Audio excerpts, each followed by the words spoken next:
Iba naman, kumain naman tayo ng di weird dito sa Hidden Jade Cuisine. Alright, maharap na nga kami ng mapupwestuhan. Napaka-elepante nga pala ng lugar na to.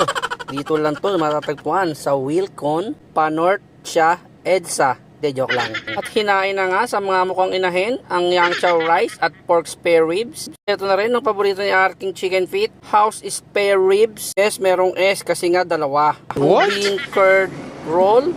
Bro, what are you talking about, man? Yan siomay na watery. Alright, simulan na natin ang kainan na malapakman ng datingan. Super shoutout nga pala kay ate na naka-green na siya nag-serve sa amin ng mga pagkain. Hello po ate, kaway-kaway naman dyan. At ituloy na nga ulit natin ang kainan ng mga malapakman na naka-power pellet.